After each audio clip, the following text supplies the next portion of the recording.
Hello and welcome. My name is Darren Hardy, and I'm the publisher of Success Magazine. First off, I want to congratulate you. If you are listening to this audio, it means you have made the first step towards your better future. You have decided to become an entrepreneur. Bravo. When I asked Donald Trump what the number one key to wealth was, he said, own your own business. Now, I know you might still be unsure, uneasy, wondering if this is really for you. You are probably thinking, did I make the right decision? Is this really for me? Sure, this might have worked out for others, but I'm not sure I can do it. You might think, I'm not like that guy or gal. I don't have the skills. I don't know the right people. I don't have the time, etc., etc. Just know those thoughts are natural. Everyone feels those very same things when they're first getting started. And during this audio, I will ease every one of those concerns for you and empower you with the skills and the mindset to be fantastically successful as an entrepreneur. Here's a little known secret about the most successful people in the world. First of all, they were all once a newbie, just like you, just getting started. And secondly, they all felt nervous, uneasy, if not downright scared and terrified in the beginning. Yes, this includes Sir Richard Branson, Donald J. Trump, Dr. Mehmet Oz, Maria Shriver, Tony Hawk, Anthony Hopkins, and many others I've had a chance to meet and interview. So, you are in good company. So if you feel any of those things, know that it is okay and part of the process. It will soon subside. But I also want to warn you, when you feel those types of feelings, your mind can start playing tricks on you to quote-unquote protect you. It will start inventing all kinds of things that are wrong with the business or the people or your circumstances, whatever, to give you a solid justification to why you will decide not to move forward with the business. So please hear my warning. It will happen, but now you can call out this covert tactic of your mind and keep it from sidelining you and the bigger dreams and goals that you have for your life. Take comfort in knowing this. The business that you have decided to sign up for, thousands of people have already done it successfully with less going on for them than you have. No excuse your mind can conjure up is valid. Those are just fear-induced protection tactics. Don't buy into them. And again, welcome to your exciting entrepreneurial future. I can't wait for you to look back 3 to 5 years from now and say, I can remember when I first got started, how I felt and what battles of the mind I had to fight. But boy, I'm glad I did. Now, look at my home, my family, this lifestyle, these pictures from our last several vacations, how great my kids are doing, how much I'm able to support my church, friends, and my extended family. I am so glad that I pushed myself through those first several days as I made the shift. And that is what I want to help you do, to make the shift to the entrepreneur mindset. Let's first talk about the variables involved in your being successful in the business you decided to join. Before I start anything, I like to evaluate all the variable success factors. What separates why one person might be successful at something and another one not? What factor or factors determine the difference? There are 4. Let's evaluate them together. 1 is the company and the leadership. Does the company you joined have different policies and procedures for Ivy League college graduates than for high school dropouts? Are Republicans given special incentives that Democrats aren't? Are Christians held to terms and conditions that are different from Jews? No? Well, then the company is the same for everyone, so that isn't a variable. How about the products and services? Do they ship different products into rich neighborhoods than they do poor ones? Do they offer VIP products exclusively available based on your social status, political connections, or family background? If everyone has the same products and services to work with, then that is not a differentiating variable either. Okay, then how about the compensation plan? This is where there is sure to be an inequity, right? Is there a faster ascension plan for white people versus black people? Are there special bonuses paid to men that women don't get? How about older people with families? Are they paid more than single people just out of college? No? Well, isn't that fabulous? This is truly the great equal opportunity employer. The playing field is completely level. Everyone has exactly the same variables to work with. And since the company is already successful, the product already selling, and the compensation plan already paying people an inordinate amount of money, none of those are variables at all. They are all proven. So what then is the only remaining X factor? There is only one thing that will determine your success or failure in this business. There is only one thing that will determine the level of your success in this business, and that is you. You are the X factor, and that is the point of this audio. I want to help you work on you to make the shift, obtain the entrepreneur mindset, to become the person you need to become in order to achieve the success you seek in owning your own business. A level of success so great, in fact, you might not have even dared possible for yourself before. Before we jump into the tough work of how to work on you, we need to address your core motivation for doing so. We have to address your why. Here's what I know for sure. Without a strong enough why, you will never do the how of what it takes to make the shift and to succeed in your own business. In my book, The Compound Effect, I talk about the fact that the will to do something is not enough. Willpower will fail you, as it has before most every diet, new discipline, or New Year's resolution that you've set. What you need now is why power.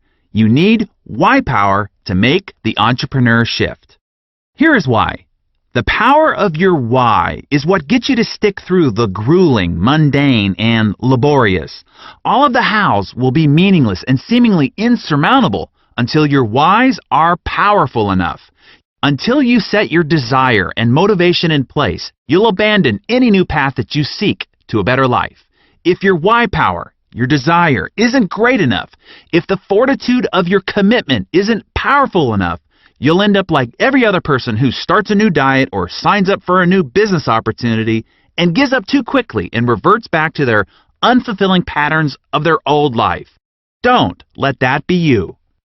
Let me give you an analogy to help bring this concept home. Imagine me putting a 10-inch wide, 30-foot long plank on the ground and saying, if you walk the length of the plank, I'll give you $20. Would you do it? Of course, it's an easy $20. But what if I took that same plank and made a rooftop bridge between two 100-story buildings? If I still offered you the $20 for walking across the plank, would you do it now? Likely you'd say, no way, Buster. However, imagine if your child was on the opposite building, and that building was on fire, the flames licking at their neck, and if you didn't walk across the plank to save them, they would certainly perish and die. Would you walk the length of the plank now? Without question and immediately, you'd do it, $20 or not. Now, why is it that the first time I asked you to cross that sky-high plank, you'd say no way, yet the second time, you wouldn't hesitate? The risks and the dangers were the same. What changed? Your why changed. Your reason for wanting to do it. You see, when the reason or the why is big enough, you will be willing to perform almost any how. To truly ignite your creative potential and your inner drive, you have to look beyond the motivation of monetary and material goals. It's not that those motivations are bad. In fact, they're great. I'm a connoisseur of nice things too. But material stuff can't really recruit your heart, soul, and guts into battle. That passion has to come from a deeper place. So, the first thing I want to challenge you to do is to discover your why. Why do you want to be an entrepreneur? Why do you want to earn more money? Is it to send your children to the best universities around the world? Is it to contribute to your church? Is it to buy your parents a home so they don't have to worry about their financial future? Do you want to travel? Owe no one anything? Have complete and utter financial independence and peace of mind? What are you willing to fight for? Work day and night for? What are you willing to walk across that 100-story high plank for? What you are looking to unearth in yourself is your passion. In my opinion, and the opinion of many of the most successful business leaders on the planet, this is the single most important discovery you can make in yourself, the discovery of your personal passion. It will be the fuel for your entrepreneurial engine. It will breathe life into your goals, dreams, and ambitions. All right, now that we know it will be your why power that will power your engine, and it will be the emotional force of your passion that will fuel your engine as you drive forward, I now need to help you avoid what I call the 5 hidden landmines of entrepreneurial and business startup. So, I'm going to map out these 5 landmines and give you the mindset shift you need to make in order to navigate around them. Are you ready? Okay, here's number 1. Success factors. Everything you've worked hard to accumulate up till now is useless. I don't mean to say it so bluntly, but you really need to hear this. I know that it sounds harsh, but it's the truth. I'm trying to help you avoid a landmine here. To do so, I can't pull any punches. I have to give it to you straight, or you might roll right onto a bomb that you didn't even see under your feet.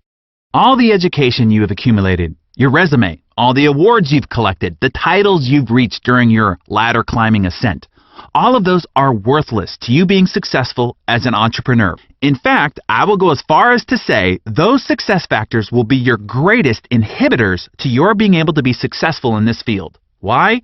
Primarily because you have spent the last 10, 20, 30, even 40 or 50 years relying on those developed strengths. Your success was based on how well you did something, how well you presented, sold, and performed. Your unique process in your job was your weapon, secret, and advantage. The business you are now in is not about you or about what you can do. In fact, it's the opposite model. This is one of the biggest mental shifts I can help you make to help you be successful in this business. Your previous career or business was based on your efforts, your deliverables. This new business is the opposite model. It is not what you can do. It's what you can model and replicate hundreds, thousands, or even tens of thousands of people to do. You are used to producing 100% of the results by your efforts. The beauty of this model is that you can earn 1% from 100 people's efforts, if not 1% from 1,000, 10,000, or more, instead of only 100% of your continued efforts. You are no longer the issue. The model of simple, easy duplication is. I know that this will be a tough concept for you to grapple with because before, your success model was built on the unique and dynamic qualities of your skills and processes. Now the objective is the opposite. The issue is a system of simplicity so that anyone from any background, skill level, and geographic region can successfully do everything that you do. To go from you to a few, to hundreds, and then to thousands, you need a simple, duplicatable system that anyone with little to no skills can use anywhere at any time. The company you joined has that system. Just don't get in the way of it. Please hear this. You will struggle more with what you need to unlearn than what you need to learn to be successful in this business. Your decades of academic and corporate-oriented conditioning will compel you to mess with the model of simple and leveraged duplication. Hey, even if you're lucky enough to have found this opportunity early in your professional life, you will still be inclined to do it your way and thus mess it all up. Let me give you some critical tips for helping you step around landmine number 1. Here's number 1. Forget everything you know. Be a student again. Be insatiably teachable. It's like this. Imagine buying a McDonald's franchise. Now, they have built and developed a system that is proven to work and to make money. Now, you come along and say, hey, I really like ham sandwiches, so I'm going to replace the Big Mac with the Big Pig. No, you wouldn't do that. Whatever they are doing has been developed through diligent study, research, and proof. Don't mess with it. Just follow it. Number 2, trust and plug into the system. The most important necessity to foster duplication is to have a system that anyone, anywhere, at any time can plug into. This is where you transfer the issue from being about you to being about the system. You don't want to do all the work. First of all, it won't work, and you will kill yourself trying. No, you want the system to do all the work. Not only will it then work for you, it will work for anyone, and that's when the magic of duplication can kick in and send your financial potential into the stratosphere.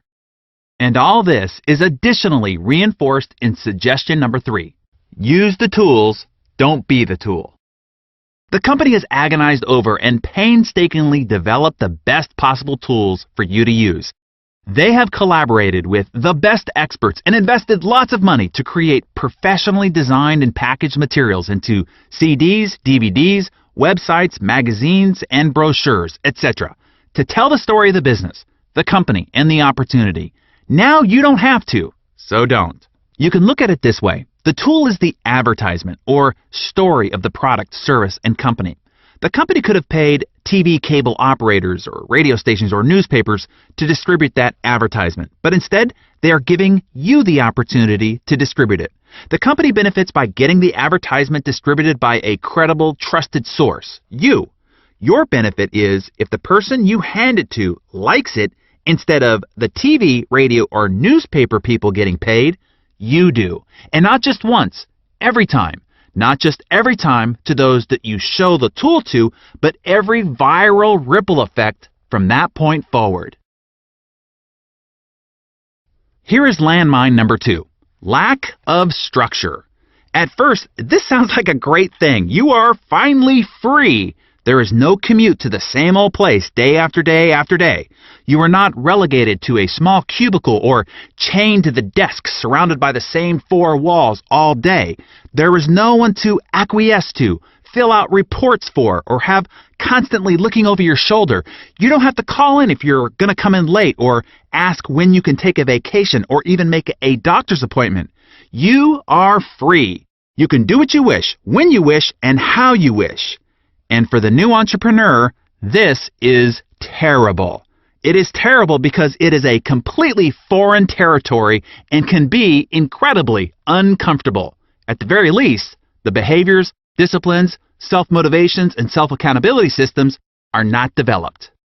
Think about it. For most people, their entire life has been rigorously structured. When they went to school, they were told how many units were required for what degree. They were given a syllabus with detailed expectations, strict deadlines, and you were tested on your performance. Your results were delivered in black and white on your report card. When you left school and got a job, you were told where to sit, when to be sitting there, for how long, when you could get up to go to lunch, and when to be back, and what exactly you were to do while you sat there. You were given a detailed job description and held accountable for regular progress reports, all the while under the constant watchful eye of someone hired simply to watch you or, quote-unquote, manage you.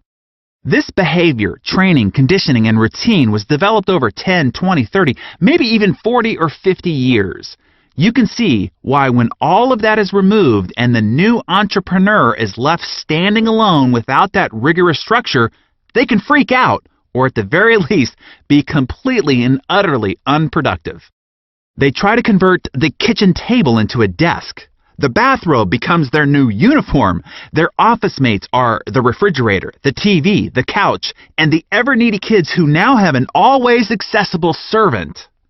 And without your boss's stick into your ribs to deliver results, most people end up justifying their quote-unquote working by becoming product experts or making lists, preparing materials, or continuing just to get ready, aim, and never fire. It would seem that they worked all day, but they never actually did the basics of introducing the product or opportunity to someone new, through a tool of course, or follow up on those already in process.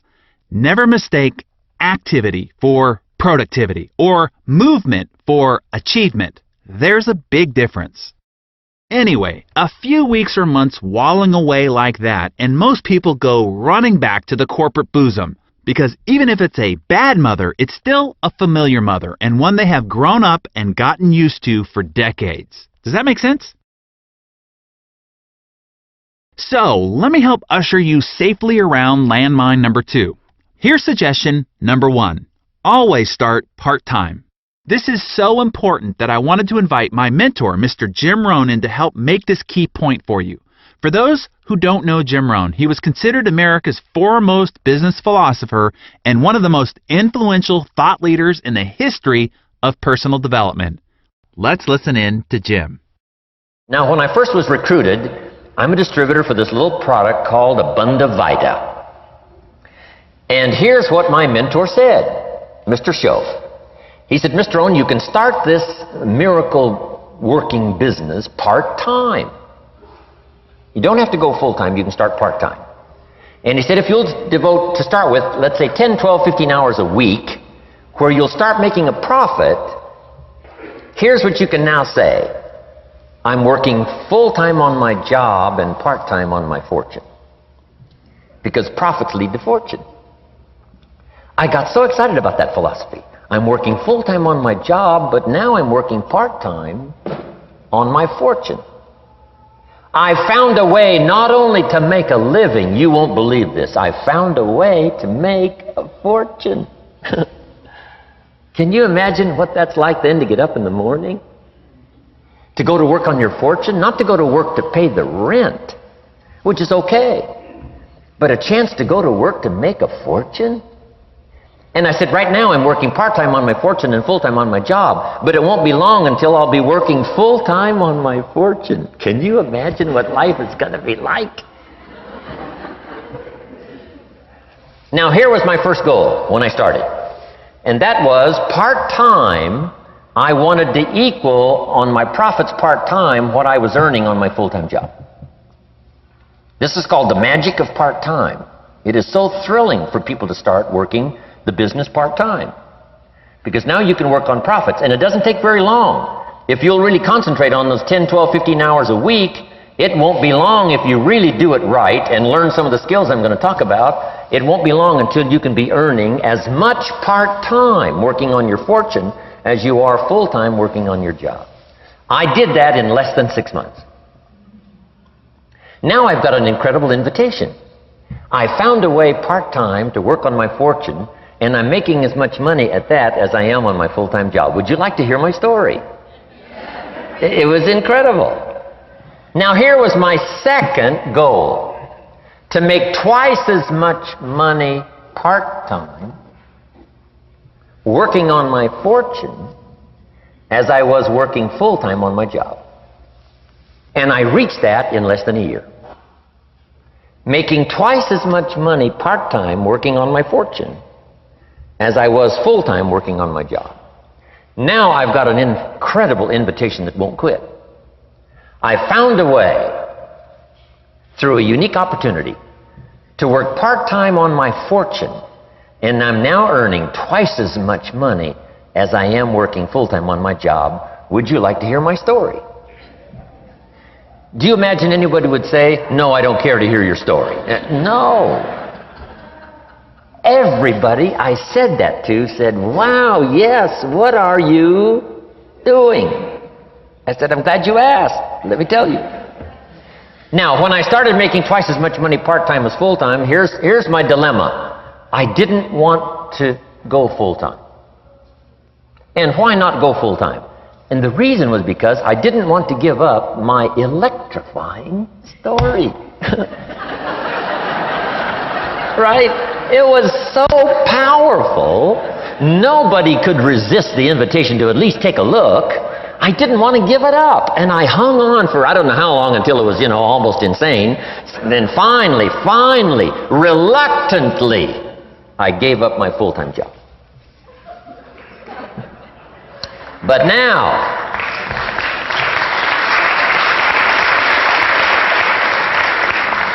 now you can imagine the thrill and excitement of going to work full-time on my fortune. It was incredible. But I want you to jot down the magic of part-time. What does it take to really change a person's lifestyle? Not very much. An extra $1,000 a month, I'm telling you, will drastically change most American families' lifestyle. And that's why part-time is so valuable, because it very quickly changes a person's lifestyle. And here's what the change in lifestyle does. It's a great recruiting tool. One of the greatest recruiting attractions is the money you make part-time. Somebody said, you've been on 3 vacations this year? Says, yes, I got this little part-time thing going. Says, what's that? You bought 2 new cars, one for you and one for her? How did you do that? Said, I got this little part-time thing going. Your kids have got all these new clothes? Yes.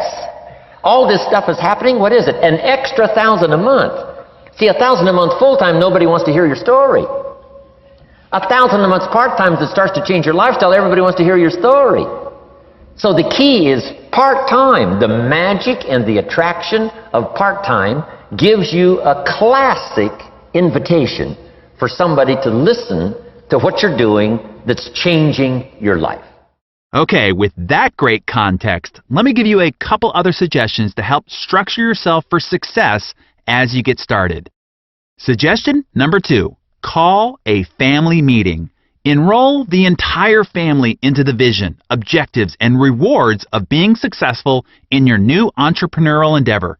Explain what benefits the family will realize by the additional income and lifestyle freedoms. Explain how this impacts every individual's hopes, wants, and desires. Your first recruits in your new business need to be your immediate family. They don't have to be doing the business with you, but they have to be supportive in every way possible of you doing the business. You need to all be spiritually on board together to be able to navigate the rest of life's demands as a family to keep your focus on building your new business. You will need to explain the short-term sacrifices that will be necessary to earn the rewards everyone is after. Explain the extra time you have to put in, some events you might have to miss, some evenings you might be out late, and some other boundaries that you need to set inside the home when you are quote-unquote watering their new money tree. Suggestion number 3. Now set your boundaries. Create your system. Create a specific place in your home that you will do your business. Only do it there so it doesn't take over your family home and lifestyle, and so when you are there, you are focused and can ask the rest of the family for undisturbed time. Create set hours. This is particularly important as you build your business in parallel to working your full-time job. Take a calendar and block out key spots throughout the week. Block out the regular local meeting times, conference calls and trainings. Block out when you will have one-on-one coffee or lunch meetings with prospects or new recruits. Block out when you're going to make outbound prospecting calls and follow-up calls. Simply figure the time you will be working the business, and then I have a very important suggestion for you. Protect those blocks of time. Work during those blocks of time like your life depended on it. Your future life does. Be steadfast about protecting that time and maximizing your productivity during your allocated time. And, as important, when it's not time to be doing the business, shut it down. The only way you'll be able to sustain the effort you need over a long enough period of time is if you also maintain the rest of your life along the way. If it becomes too burdensome, you will not be able to sustain it and will end up quitting long before the magic of the compound effect of your consistent effort has kicked in. Okay, let's jump into suggestion number 4. Chart your course. Set your goals. We talked about finding your major motivation and power of discovering your why. Now we have to build a plan to help you achieve that purpose and direct that great passion. Whenever I'm asked what one skill I would attribute to any unusual success that I've realized in my own life, this is my answer: learning how to set, stick to, and achieve big goals. Goal achieving is an art form. There's a big difference between the New Year's resolution or to-do list type of goal writing and a thorough system of planning, staying accountable to, and the actual achievement process of realizing well-crafted goals. I learned this process early on and was the reason why I was able to achieve some comparatively extraordinary things early in life. A 6-figure income by age 18, 7 figures by 24, and a $50 million company by age 27. I tell you that only as a testimony to the results mastering this skill can produce. This is an art form and has been an ongoing study and refinement process for me for the past 20 years. I have boiled it down to the essential components and built a system behind it that not only helps you articulate and document your grand ambitions, but also how to architect the plan of action to get you there and build in an accountability and improvement system that guides you all along the way to help you actually achieve those big goals. If you're interested in this system for yourself, you can access it at success.com/best-year-ever. If you get your hands on a copy, I can promise it will become the most important book you will carry around every day. And not because of what I wrote in it, but for what you will write in it. It will be the book that houses your why power and the collection of your passions, your core motivations for wanting to succeed, persist, and see this journey through. Now, with that yellow brick road directed towards your goals, your weekly management system to keep you moving forward, and the environment and time carved out to take the actions you need to take, we will have successfully escorted you around landmine number 2. And this plays perfectly into landmine number 3, commitment. As I mentioned in landmine number 2, The greatest benefits of this new venture are also the most sinister danger traps about this new venture. Here's the problem. It is too easy to get into this business. There's little sacrifice. There is little quote-unquote skin in the game, as renowned investor Warren Buffett puts it. You don't have anything at stake, although I would argue you have your entire future on the line, your future financial and emotional freedom, but that never seems to be enough for people. Your wallet has to be at stake to get people's attention, and therein lies the problem. It is way too cheap to get into this business. What's easy to get in is also easy to get out. That is why many times this business has an apparent revolving door. It isn't the business that's the problem. People are the problem, or more specifically, their lack of commitment is the problem. In most cases, this landmine is the only thing standing in the way of someone becoming successful. The business model is proven. It's already worked for thousands of others. The actual function of the business is ridiculously easy. It requires no prior education, experience, background, training, skills, or otherwise. All it really requires is commitment to see it through long enough for the business model to work and your efforts to accumulate long enough for the compound effect to ignite, which kickstarts the money machine. But still, few make the commitment to see it through, and that's all it takes. The best definition of commitment I ever heard was, commitment is doing the thing you said you were going to do long after the mood you set it in has left you. I warn you, right now you might be fired up to do this business. Right now you might be saying you will never, never, never give up until you make it successful. But eventually this mood will wear off. You will go back to your regular life routine, mix with your same old family and peer group, and be hit with the complexity of life's obligations. It will be then that your commitment will be tested. Your mood will be different, but your commitment to staying the course cannot be. Here is the best tip I could give you on this entire audio. Are you ready? Here it comes. Whatever business you signed up for, be here a year from now. Did you catch that? I'm serious. It's that simple. Be here a year from now. And in the meantime, just do what we've discussed thus far. Follow the system. Use the tools. Structure your working situation and do the taught fundamentals over and over and over again during that first year. I can tell you with great conviction, if you just do that, stay for a year and perform the fundamentals consistently throughout that year, you will have success. No joke. That's it. If that's the only thing you take away from this audio is to make a commitment and say, okay, I will do this for a year and I will follow the system and do the simple activities all year long, you will have gotten a $1 million tip. Please heed it. Now I'd like to bring in Mr. Robert Kiyosaki, yes, of the Rich Dad, Poor Dad fame, to challenge you a bit further on this topic. Robert will tell you why you and your personal development are the keys to your greater success as an entrepreneur, and why you should commit to this process for at least not 1 year, but Robert's going to challenge you to do it for 5 years. Taken from his audio, The Perfect Business, here's Robert. When I came back from Vietnam, again, my poor dad said go back to school. And for some reason, it didn't feel right to me. It wasn't what my gut was telling me to do.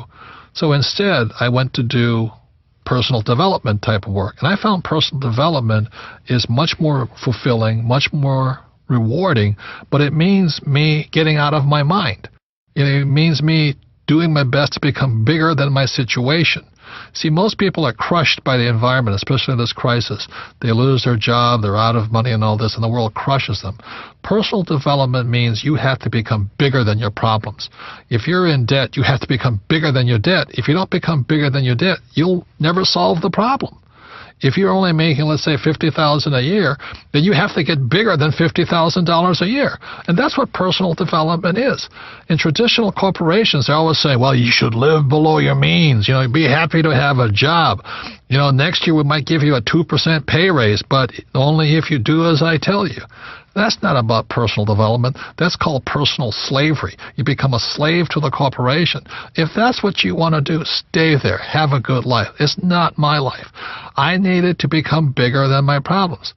When I started my first business back in 1978, I made a lot of money. It was a nylon and Velcro surfer wallet business, and I was soon a millionaire, but I lost all my money, and I found myself nearly $1 million in debt.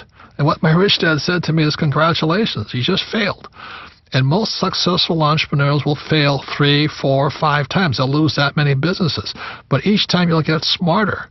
So your first job is to figure out how to pay back that $1 million, So I never declared bankruptcy. I just had to get smarter and bigger than $1 million. And that was the best training program I ever had.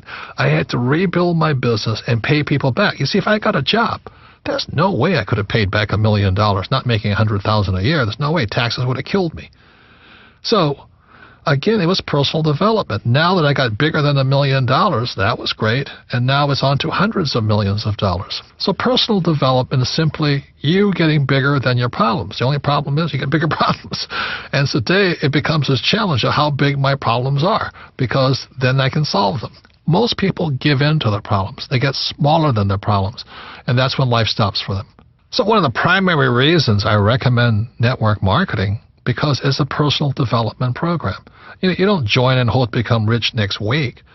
If you join a network marketing company, I strongly recommend you say, I'm going to give it a 5-year commitment. I'm going to give it a full shot for at least 5 years. Because whether it's network marketing or baseball or football or whatever it is, quitters never win. And most people, when the going gets tough or the problems seem insurmountable, they quit. And that's why they'll never be successful in life. So network marketing is very much a support group of people who want the best for you. But you have to give your best also. And so that's why I say consider it a 5-year commitment that you'll do your best for 5 years. I can almost assure you that if you do and you give it your best for 5 years, you'll be a completely different human being at the end of the period. Okay, hopefully you've gotten the key point. Treat the business as a serious business, and it will reward you, unlike most businesses even have the capacity to reward you. Let me give you one final warning about landmine number 3 and commitment. Be patient. Give yourself and the process time. Like any great endeavor, it takes time to figure it out, get good at it, and have it produce a harvest for you. Particularly in this business, because it's a model of leverage, meaning you earn 1% on 100 people's efforts instead of 100% of your own. There is a critical mass that needs to be developed. This business is the ultimate example of the compound effect, which by now you have figured out was the title of my last book. In the book, I model the compounding penny, a penny that doubles every day for 31 days. When the penny starts compounding, the penny on day 2 is just 2 pennies. Day 3, 4 pennies.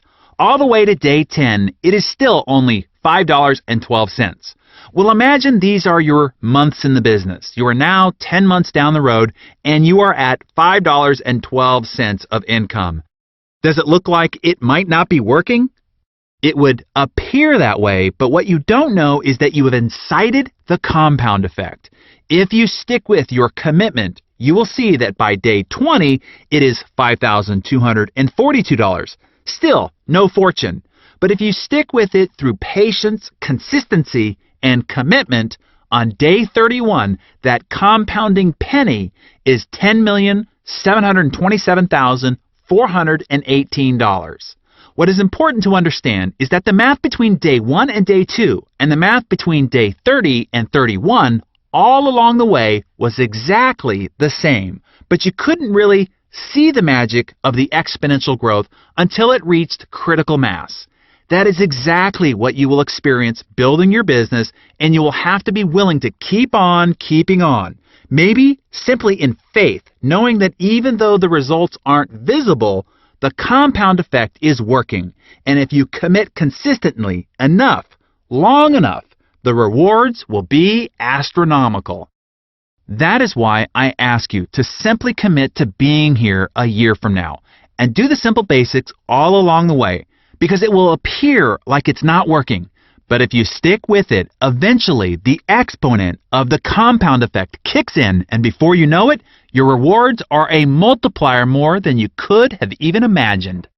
Now that sets up our next landmine perfectly, because as you are journeying forward during that first year and your results aren't necessarily visible yet, you are a bit vulnerable, and this landmine can really catch you off balance.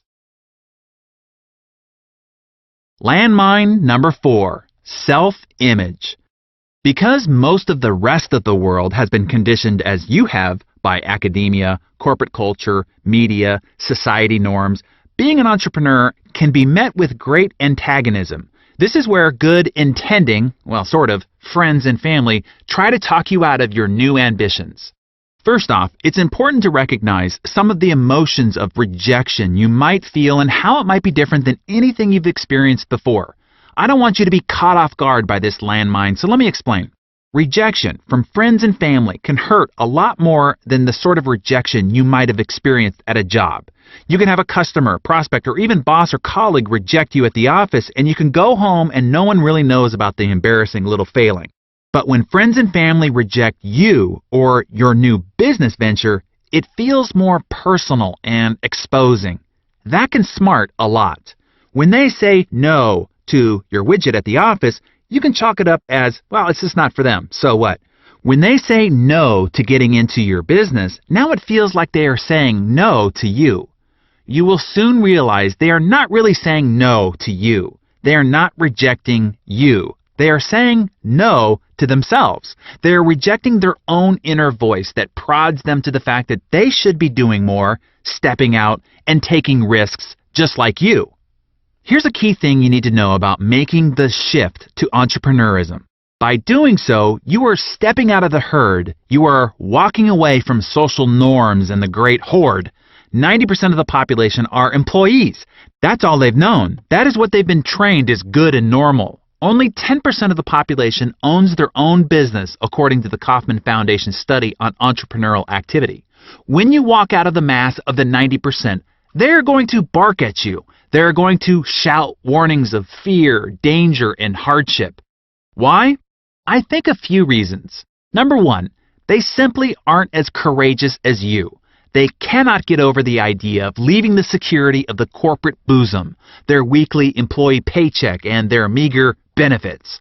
What you are doing just doesn't fit their model of the world, and so they're going to be communicating their foreboding warnings from that vantage point. Love them anyway, but don't let them drag you back into the pack of mediocrity. There's a story about a type of crab that cannot be caught. It is agile and clever enough to get out of any crab trap. And yet, these crabs are caught by the thousands every day, thanks to a particular human trait they possess. The trap is a wire cage with a hole at the top. Bait is placed in the cage, and then the cage is lowered into the water. One crab comes along, enters the cage, and begins munching on the bait. A second crab joins him. A third, and it's Crab Thanksgiving. Yum! Eventually, however, the bait is all gone. The crabs could easily climb up the side of the cage and through the hole, but they do not. They stay in the cage. Other crabs come along and join them long after the bait is gone, and more. Should one of the crabs realize there's no further reason to stay in the trap and attempt to leave, the other crabs will gang up on him and stop him. They will repeatedly pull him off the side of the cage. If he persists, the others will tear off his claws to keep him from climbing. If he persists still, they will kill him. The crabs, by force of the majority, stay together in the cage. The cage is hauled up, and it's dinner time on the pier. The chief difference between these crabs and humans is that the crabs live in water and the humans on land. Anyone who has a dream, one that might get them out of what they perceive to be a trap, had best beware of the fellow inhabitants of the trap. Now, the human crabs do not usually use physical force, although they are certainly not above it. They generally don't need it, however. They have more effective methods at hand and in mouth, such as innuendo, doubt, ridicule, mockery, sarcasm, scorn, sneering, belittlement, humiliation, leering, taunting, teasing, lying, and dozens of other tactics the crabs around you use to pull off your claws or kill your dreams. Be leery of the crabs around you, content with staying in the trap and wanting to keep you in with them. Number 2, you make them look bad. You are a giant exposing mirror to them, and your actions are being reflected back to them. They know they should be doing what you are doing, but they are afraid. By you doing it, it makes them look bad for not doing it themselves. Instead of borrowing from your strength and joining you, it is easier for them to make fun of you, try to convince you why what you are doing is dumb, stupid, bad, or foolish, in the hopes that you will give up and come back to the pack so they can no longer look at you and feel bad about themselves.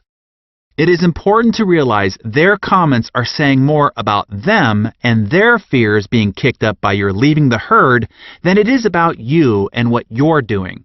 Love them anyway, but don't let them drag you back into the pack of mediocrity. A colleague in a prior venture I did told me about an article he read some time ago. This reality changed my view of how important other people's opinions should be of me. This article revealed that at a funeral, an average of about 10 people will care enough to cry. I thought, what? You mean I can work hard all my life trying to please others, and in the end, only 10 people will care enough to cry? It gets worse. The article found out that the number one thing that will determine the number of people who will go to the burial site with the funeral procession is the weather. It was found that if it's raining, more than 50% will not go to the burial site. I found this horrifying, actually. It's not how you live your life that will be the number one determinant. The circumstance of the weather will outrank your entire life's existence. When I heard that, my entire perspective on living for other people's favor or approval changed. Right then and there, I no longer cared what other people thought of me and whether they approved of me or what I was doing. Their rejection no longer had any power, particularly if I thought that they wouldn't even be one of the 10 who would cry. Many times before making a prospecting call or after one where I was rejected, I would ask myself, would this person cry at my funeral? And most of the time the answer was, I doubt they'd even walk across the street to even go. Why do I care what they think? That is a very liberating way to think of it. And the truth. We spend so much of our lives worrying about being rejected by other people. And most of these people will probably not even come to your funeral. If they do, they probably won't cry. And if they do and it's raining, they will probably drop out of the funeral procession altogether. I pass this important perspective forward to you. Don't let people who don't matter, matter. And then there's the great advice from our friend John Addison, co-CEO of the multi-billion-dollar company Primerica, gives us. Never accept advice from people who are more screwed up than you are. That's a good mantra to live by. Steve Jobs said something beautiful in his commencement speech to the 2005 graduating class of Stanford University, which was just a year after he was diagnosed with pancreatic cancer and given 3 to 6 months to live, which he beat, of course. Let me repeat it for you here. Quote, "Your time is limited, so don't waste it living someone else's life. Don't be trapped by dogma, which is living with the results of other people's thinking. Don't let the noise of other opinions drown out your own inner voice, heart, and intuition. They somehow already know what you truly want to become."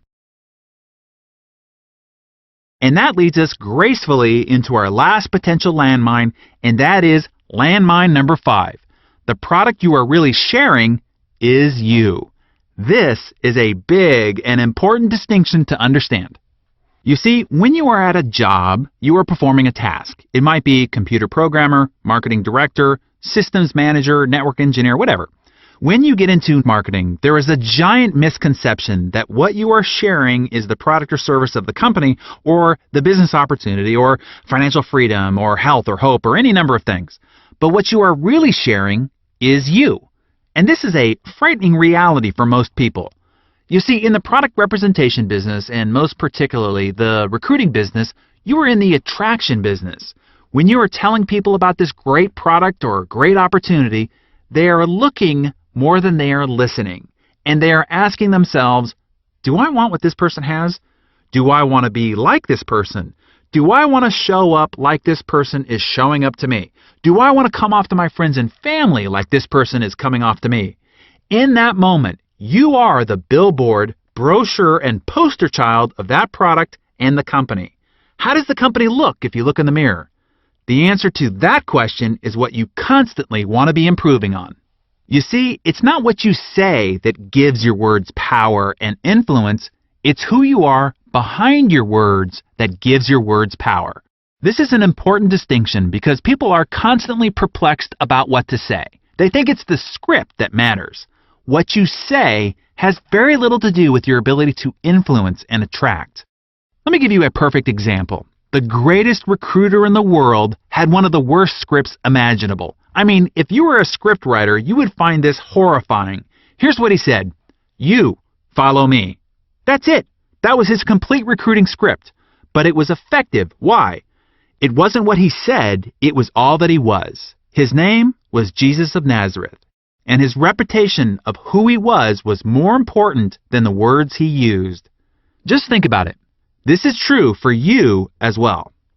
There are people in my life that if they called me and said, follow me, I would, no questions asked.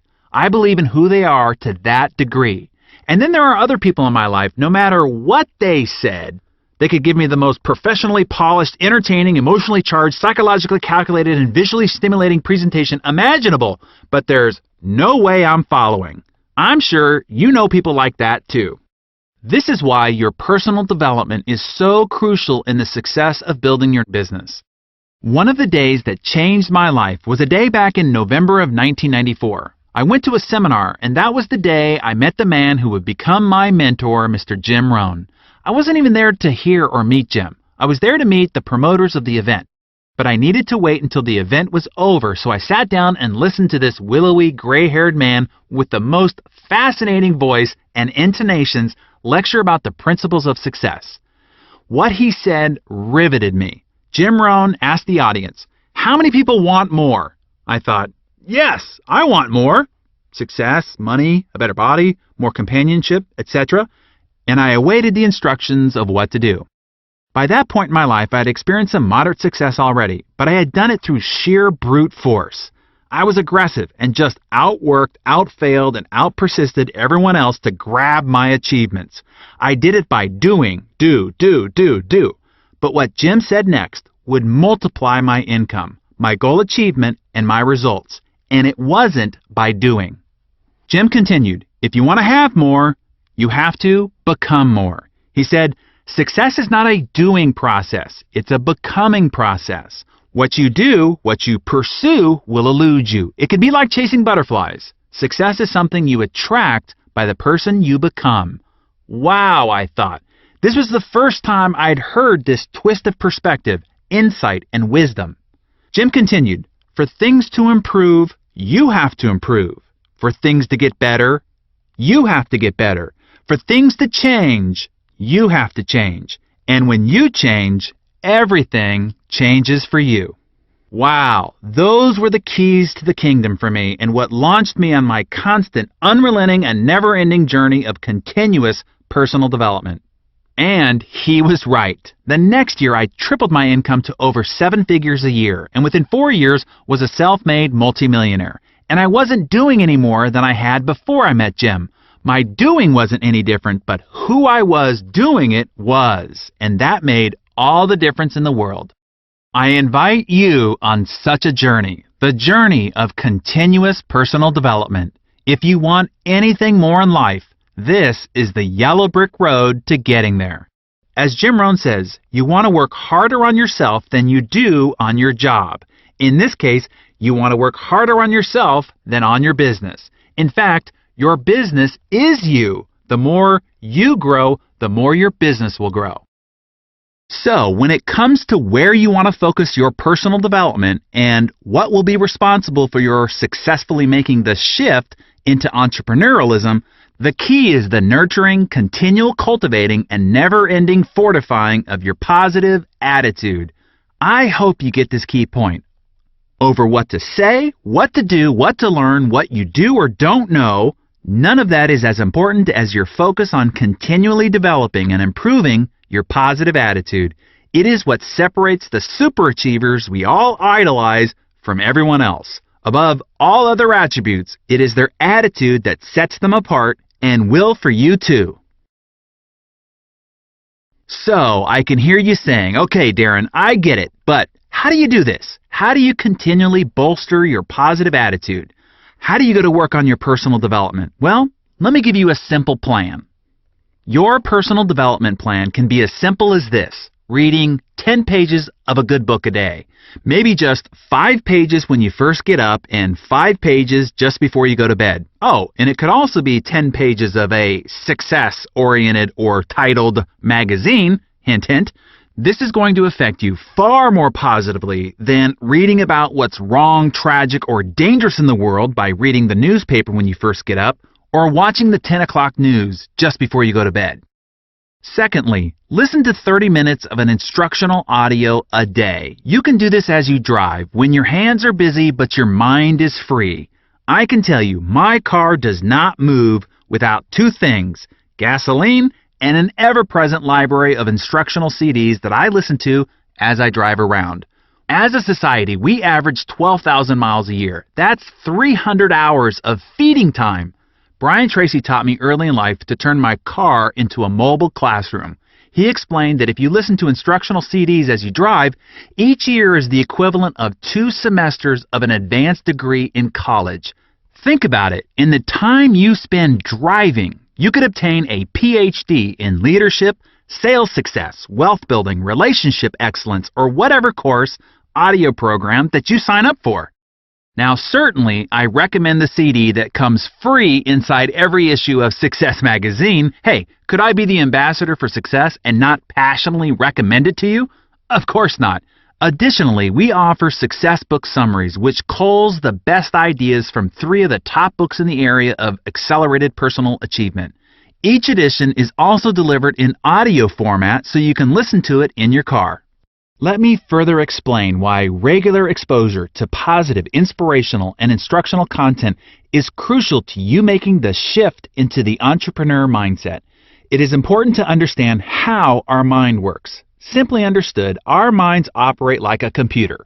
Computers are complex systems, but how they work is rather simple. What you input is what it outputs. It doesn't judge or discriminate. It simply acts on the input. This is also how your mind works. It doesn't judge or discriminate the information you feed it. It simply acts on the input. I'm sure you've heard the axiom, garbage in, garbage out. This is true for computer programming and for the information you allow to program your mind. Here is how the creation process works. You get in life what you create. That is easy enough to understand. We are creative and productive beings. Our life is a result of all we have created. So, what informs your creative process? You create what you expect. I'm sure you've heard the adage, expectation manifests into creation. What you expect to happen is what your creative capacity goes to work on producing. So then, what is driving your expectation? You expect what you think about. This is why all legendary books of personal development have been focused on this thinking part. Books like Think and Grow Rich, The Power of Positive Thinking, The Magic of Thinking Big, As a Man Thinketh, etc. All these books explain how your thoughts end up controlling all the outcomes in your life. What you think about comes about. However, I'm always after the deeper question. If it's our thoughts that drive our expectation, which directs our creativity that produces our results in life, what then is controlling what we are thinking about? That would seemingly be the all-important question then, right? And the answer is simple. Whatever input we are feeding our ears and eyes is what is putting this entire creative process in motion. You see, your mind is like an empty glass. It will hold anything you put into it. You put in sensational news, salacious headlines, talk show rants, and you're pouring dirty water into your glass. If you've got dark, dismal, worrisome water in your glass, everything you create will be filtered through that muddy mess because that's what you'll be thinking about. Garbage in, garbage out. All that drive time radio yak about murders, conspiracies, deaths, the bad economy, and political battles drives your thinking process, which drives your expectations, which drives your creative output. That is bad news. But just like a dirty glass, if you flush it with clean, clear water under the faucet long enough, eventually you'll end up with a glass of pure, clear water. What is that clear water? Positive, inspirational, and supportive input and ideas. Stories of aspiration, people who, despite challenges, are overcoming obstacles and achieving great things. Strategies of success, prosperity, health, love, and joy. Ideas to create more abundance, to grow, expand, and become more. Examples and stories of what's good, right, and possible in the world. That's why we work so hard at Success Magazine. We want to provide you with those examples, those stories, and the key takeaways you can use to improve your view of the world, yourself, and the results that you create. That's also why I read several pages of something inspirational and instructional in the morning and in the evening and have personal development CDs playing in my car. I'm flushing my glass and feeding my mind. Does this give me an edge over the guy who gets up and first thing reads the newspaper or listens to news radio on his commute to and from work and watches the evening news before going to bed? You bet it does, and it can for you too. Now get this, just after completing the 1-year commitment you've made to yourself to be here in your new business, this simple commitment to 10 pages of reading and 30 minutes of listening, which by the way includes taking the weekends off, we don't want to wear you out or anything, you will have read 13 books and listened to 130 hours of success and achievement material. Books and audio material on becoming a more confident leader, a more persuasive communicator, a more efficient and productive achiever, strategies on living healthier with more energy and vitality, ways to foster deeper intimacy and passion in your marriage or personal relationships, whatever.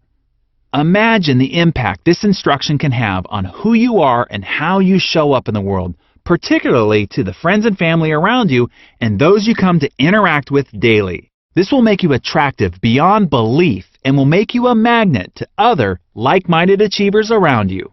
So, where do you find these resources? Again, you can go to success.com, subscribe to Success Magazine, and find other books and audio programs to continue to feed and flush your mind. As mentioned before, I recommend all the Jim Rohn audio programs and certainly the Compound Effect book and audio program. You can also register to receive Seeds of Success, which is free and it delivers great ideas, tips, and inspiration into your email inbox each week. If you want a complete list of my favorite personal development resources, you can find them on my blog at darrenhardy.success.com. Now, I want to leave you with 2 final suggestions for completing your shift into entrepreneurialism. Number 1, do it now. The journey of 1,000 miles begins with a single step. Fear keeps people from taking action and moving forward. Their mind invents 1,000 excuses to why they are not ready. I'll start on Monday. I need to organize my list. I need to get my business cards first. I need to get a new briefcase, file folders, or paste the pictures on my vision board first. Don't get caught up in this paralysis. Too many people fall prey to the ready, aim, aim, aim, aim syndrome and ultimately never fire. Admittingly, the hardest step to take on that 1,000-mile journey is that first one. Destroy that fear by taking it quickly, without even thinking about it. Just lunge your body forward, and without conscious thought, your right foot will fly out in front of you and catch your fall. Then, without hesitation, lunge your body forward again, and your left foot will spring forth to catch you. But don't stop now. You are starting the move. Lunge your body forward again, and wow, here comes the right foot again. It's a miracle. Even if you trip and fall, at least you have moved forward. You did the hardest part of the 1,000-mile journey. You started. You remember back in high school physics class, Newton's law of inertia, right? A body at rest tends to stay at rest unless acted upon by an external, unbalanced force. Well, make that external force be your own mental shove in the back that forces your body forward. I promise your feet will catch your fall. Now, Newton's second law can kick in. A body in motion tends to stay in motion. And yeah, you have done what 90% of people fail to do. Get started. Napoleon Hill once asked an audience, what is the average number of times that a person tries to achieve a new goal before they give up? After several guesses from the audience, he gave the answer, Less than 1. Most people give up before they even try. Even though they want to improve their lives, increase their income, accomplish more, most people respond with, "I can't," in their heads and give up before even starting. So, before the law of diminishing intent overtakes you, strike while the iron is hot. The time to begin is when the emotion is high and intentions are strong. Now is that time. Jim Rohn writes, "Without a sense of urgency, desire loses its value. Now is the time to act." No, I'm serious. Now, not next week, tomorrow, or even later today. When this audio is done, I want you to take some action. Take the product and share it with 3 people right now. Use any tool, an audio, DVD, magazine, conference call, recorded call-in line, website, whatever, and show it to 3 people today. I can hear you saying, "But I'm not ready. I don't know what I'm doing yet." That's great. In fact, many times it's the best time to jump into massive action. Why? Because you can honestly and openly say, "A friend of mine showed me this new product. I've tried it and I think it's amazing. You should try it." And they ask, "Well, what's in it and how does it work?" You can say, "Heck, I don't really know. All I know is it worked for me. Try it for yourself." Or you can say, "A friend of mine is really excited about this new business idea. I think I'm going to try it too. I can't even really explain what it is, but it's all on this audio, DVD, website, or in this magazine, whatever." Right now, ignorance is truly a blissful asset. Use it while you can. I love the principle that teaches, the heavy chains of worry are always forged in idle hours. Take action fast so you can see some success fast. So let me give you a counterintuitive way of getting some success fast. Go get a lot of failure fast. Watson, the former president of IBM, said, "The key to success is massive failure. If you want more success, double your rate of failure," he said. This is one of the earliest success philosophies I was taught. It has earned me millions of dollars over the years, and I'm now going to pass it on to you. Make your goal not the number of people you're going to get to buy or join. Make your goal the number of people you're going to get to say no. Make the no's your goal. Why? Well, Watson just told you, it's the key to success. So by making the no your goal, you not only make it okay for people to tell you no, when they do, you are happy about it, not sad. You are one step closer to accomplishing your goal.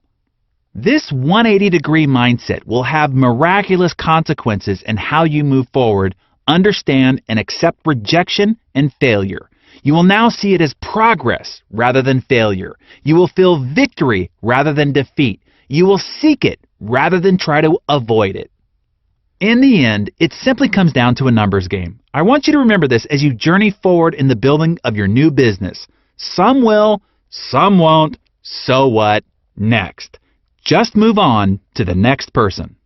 I want to challenge you with this as your first goal. Now, it's a big goal, so I want you to be ready. You can cut it in half or a fourth if you only want half or a quarter of the success, but if you really want to break the inertia, not walk off the starting line, but leap off it, this is the goal I want to challenge you to take on.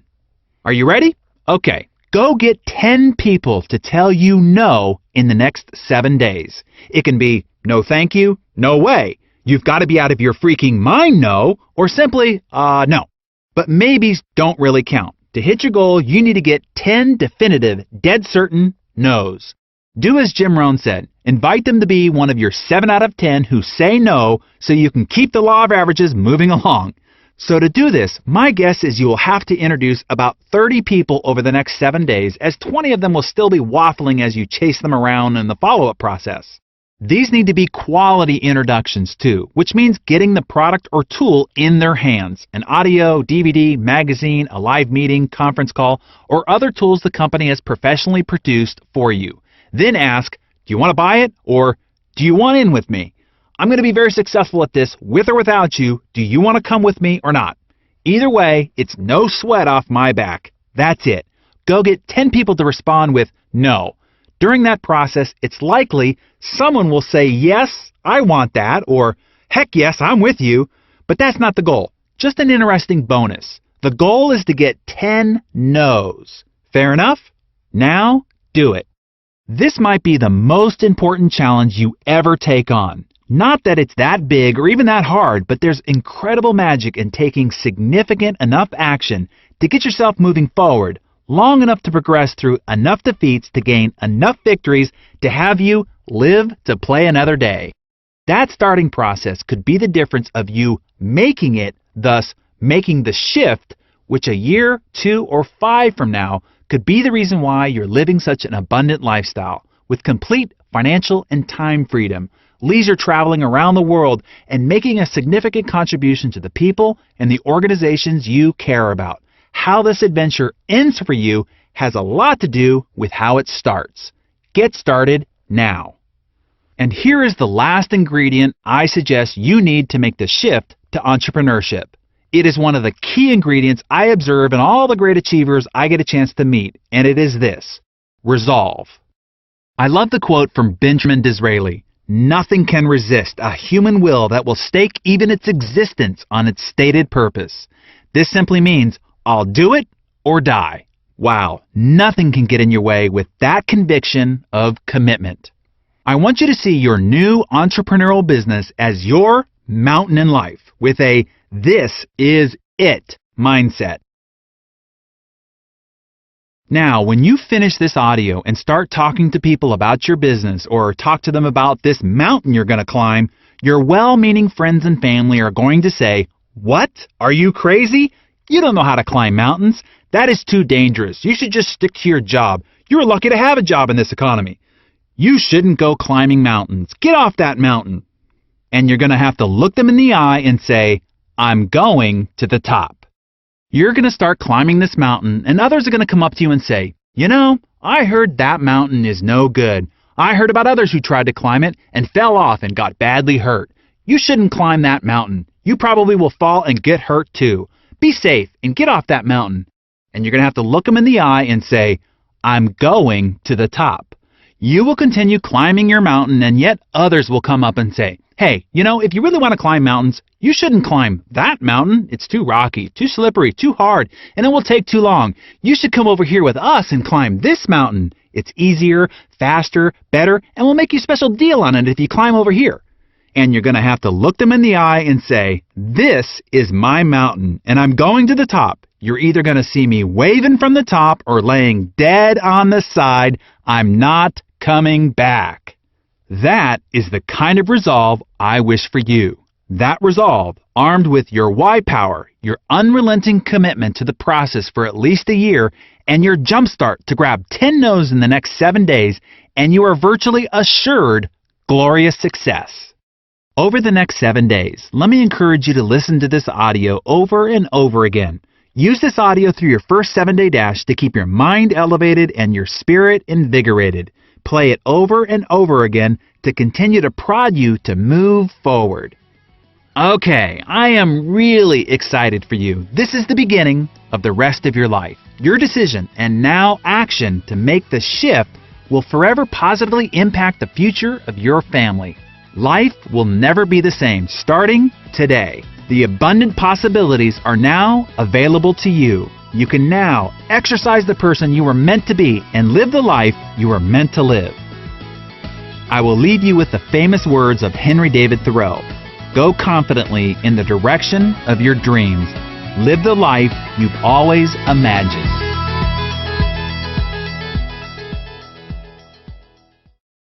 Success Magazine would like to thank Jim Rohn International and Robert Kiyosaki for the use of the recordings. Your First 7 Days, Making the Shift. Copyright 2010 by Success Media. All rights reserved.